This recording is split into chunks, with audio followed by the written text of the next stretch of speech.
I'm a big spot track guy.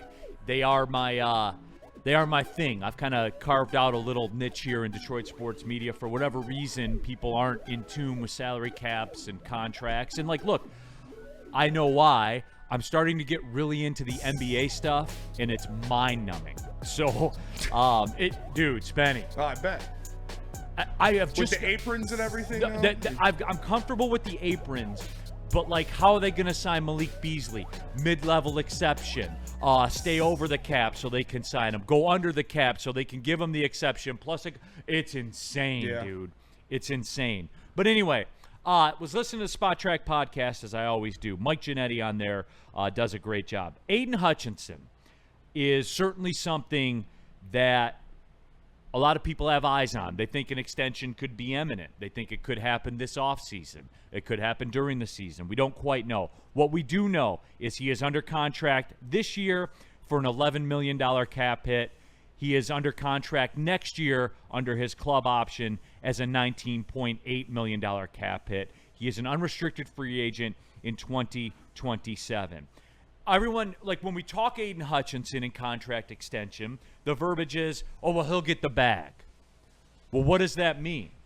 They talked about it on Spot Track. Here's their podcast with Mike Giannetti. What does an Aidan Hutchinson extension look like? And that's not the Aidan Hutchinson situation. So, we're talking about a $35 to $38 million per year contract in terms of the APY, and something in the range of 100 to 110 million guaranteed, which is a lot. But timeline wise, which I think was your original question, I don't think waiting makes sense, despite the fact that he did miss 12 games and there's a lot to that injury going forward. I just think they have to keep what they've been doing, which is kind of beat the rush, beat the public outcry with these contracts, and just get something on the books right now that satisfies both sides. And if they have to eat one of these, they'll do so, but not yet. They've been pretty spot on with their numbers and their guarantee structure. Was the Spot Track podcast and Mike Giannetti talking about Aidan Hutchinson and what he commands. And look, I don't think the numbers per se are stunning when people hear $35 to $38 million per year, 110-ish guaranteed. That doesn't stun anybody, right? We all figured that's about what it would be. Yeah, I mean, it's that's the first question. Does it shock you? No, it's in the ballpark, right? Give or take. What did you figure it would be? I mean, this ain't talking out of shop. No, and look, it's just when you see it. When you hear it, though, it becomes real. We've been talking about this abstract thing with the Aidan Hutchinson extension. It's abstract. Well, these are the numbers. You're talking 110, 120 million guaranteed. You're talking 34 or 35 to 38 million per year. DNC ENT says $40 million and $1 and move the hell on. It's not that simple, man. It's not that simple. Again, just coming off of what he's come off. I'm not going to say it's a question, but you're aware of it. Both sides are aware of it. But what was interesting to me wasn't even necessarily the numbers. This is what the Lions have, the reputation they've garnered for themselves in the business community. The Lions have done this. You heard Mike Giannetti say, the Lions are ahead of the curve. The Lions are always the one that get these things locked up and they keep it moving. And they haven't been burned by it. They haven't. He said at some point they might. But for right here, right now, they have not. And D-Mac, I think that tells you a lot, and it's not something that we didn't already know, but it tells you a lot about how they do business, right? They're not Cincinnati. They're not Pittsburgh.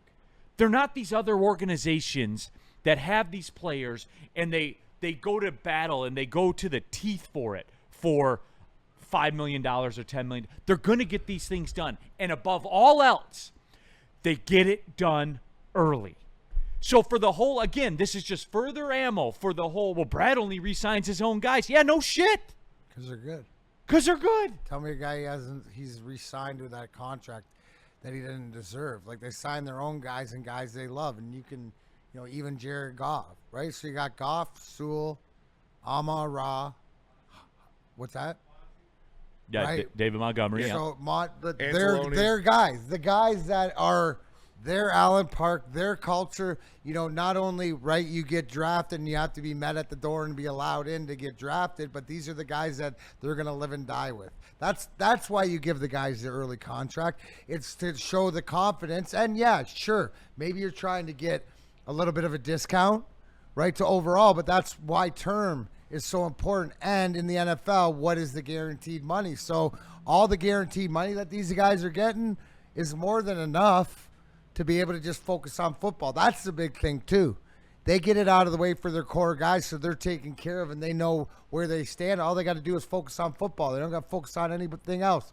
You can let whoever else worry about all the rest of the stuff. And that's the brilliant part, because these are their guys that they're going to live and die with. That's what I see. There's no him and Han. There's no, if they appreciate you and you're going to go to war for them, they're going to go to war for you. That's the culture they built. No, it is, and already the people are jumping in here. Brett Larrabee, the mistake was overpaying Goff because they got out. And thank you guys. You guys always give me exactly what I want. Really? What's the average now? And what's Goff make? Like, he's in low teens now, in terms of quarterback money. And I know that's not what you say. And somebody said in here, well, it hurts when you have a 70. Steve, this would be easier without a $70 million quarterback, except he's not a $70 million quarterback.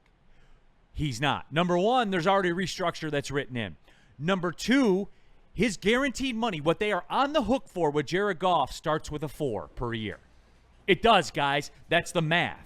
I have it sitting right in front of me, as a matter of fact. And you're already seeing this. You're already seeing these numbers skyrocket, and you're seeing Jared Goff around, what's he, like 12th, something like that? Depending on, but see, like, this is where the math gets funny, and you get to kind of frame it the way that you want to frame it. Here's how I do it. I deal in reality, because he's a 4-year, $212 million quarterback in Steve's world, on paper. But in reality, he's a 4-year, $170 million guy, because that's all they owe him. That's all they owe him. Right now, he is 7th in total money, total value of contract for quarterbacks. Right, but even that, though, what about total guaranteed money? Yeah, total because guaranteed. That's what matters. Yeah, total guaranteed, he's way lower. He's only got 170 total guaranteed. That's less than Brock Purdy. That's less than Justin Herbert. That's less than Lamar Jackson. And obviously Dak Burrow and Josh Allen. And Trevor Lawrence. He's got less than Trevor Lawrence.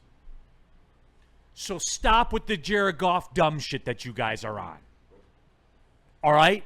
That's what he is. Guaranteed money's what you owe him, what you will pay him no matter what. So that puts him what? Guaranteed, he's 170. He is, let's see, 1, 2, 3, 4, 5, 6, 7, 8, 9, 10th. He's 10th. You know where he was 5th? In the MVP voting last year. Yeah, he is behind Jalen Hurts, Brock Purdy, Lamar Jackson, Justin Herbert, Trevor Lawrence, Burrow, Watson, Prescott. You know where he was 2nd? In passing yards last year. You know where he was 4th? In passing touchdowns last year. Why does, when you want to have a discussion, why does it come back to shit that's not real? That's a really good contract when you see what he's giving you. Say that again, Spenny? That's a really good contract when you see the production he's giving you. Total guaranteed money, he's the 10th highest paid quarterback. And that's all that guys see through this. D-Mac, I'm trying, man. I've been trying for going on 4 years. I know. So, you know what? You're just like, they don't listen. So the ones that do, right, and understand where you're at, that Goff has one of the best contracts for versus production in the league. Like, right, with all these other quarterbacks. So it's not has his contract at all, or do you think it is taking away from re-signing any of your guys or getting anybody that you want? Absolutely not. It gets more valuable as it continues into the season and stuff like this. So, and the total value of his contract, he is 14th behind Tua, Jordan Love, and Kyler Murray as well.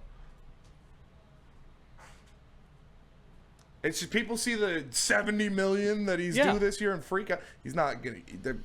It's not going to be a $70 million cap hit for Jared Goff this year. I mean, what I don't understand, I get it whether you like or you don't like a guy, but when it comes down to your fandom, when the coach and the GM are telling you this is our guy, then let it go. You got to live or die with it, because they're going to live or die with it, right? And here's the other thing about it too, guys. Like this whole Jared Goff $70 million cap hit thing. A rework is already, a cap conversion, I guess is the technical lingo. That's already in the books, I'm sure. But even with him next year at $69.5 million, even with that, they're $14 million over the cap next year. So like it's very you can do that number, and then the heavy lifting's over if you want, or Just get it out of the way. or you can stay nimble with it, and if an opportunity presents itself, you can move. You see this is what's going on here, and I hate that this Aidan Hutchinson discussion turned into this, but I didn't make it this way. You guys did. So I'll never understand it. I never will. And that's my problem. Like, Spenny, right there. And look, I know that you're up on these things. I know you are. You're not one of these guys like some other networks in this town that just show up and do the show and, go do whatever after. Like, you're up on this. But still, I did sense, if we were playing poker, I did sense a bit of surprise when you saw the hard numbers laid out there. Yeah, the total contract guaranteed, and I thought he was going to be in the top 10 for sure. Being outside of the top 10 or right at 10, it's a very good deal. Right, and that's my point. Like, people think, I don't know what else you need from Brad Holmes. I don't know what else you need. So here's the thing. Where you're at, to what Spenny says, can you just not trust that they're not throwing darts at the wall in these contracts, that they have thought it out methodically to their people, to the Sewell contract, to the Amon-Ra? They know Laporta, they knew Hutch is coming, the Kirby's, whatever it is. He's on point with it. And every contract that's structured up till then, like somebody's going to get that money. I don't know who it is. Maybe it's the Aidan contract or whatever that is above the other positions, right? But when do you spend that? So if you're spending it on your tight end or your safety, it's going to be a lot less than it is on your quarterback. So you just got to trust the process. Art Vandelay, who does this fan base want at quarterback? Where is this fantasy $2 a day game manager we think exists? Justin Station, some people are just dumb AF and start pointing fingers.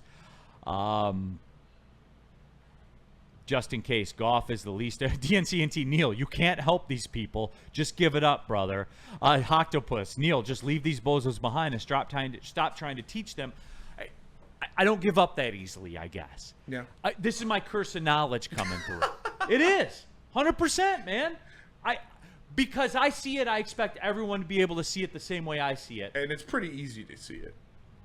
It's not that hard. Like, Spot Track is a literal website where you click on it and it's right there in front of you. Mm-hmm. Like, it's literally right there in front of you. I will say this. Before people turned it into a Goff thing, there was no sticker shock with the Hutch thing at all from the people that I noticed. No. And it was telling to me, they're like, give him $40 million plus $1. I think that's a little aggressive. I mean, yeah, a little bit, but I think he's a top 3 edge in the league, and that's what he's going to make. But you can get him on a little discount because of the injury. And that's why I would do it now, and I wouldn't be surprised if – the moral of the story is this. From what Mike Giannetti and the Spot Track people said, this is their rep. They get out in front of the curve. They handle it. It's going to be like the Ali McNeil deal with Hutch. It's going to be like week 3 or whenever. If it's not done before the season, it's going to be done during the season. All right, there it is. Okay, let's take a break.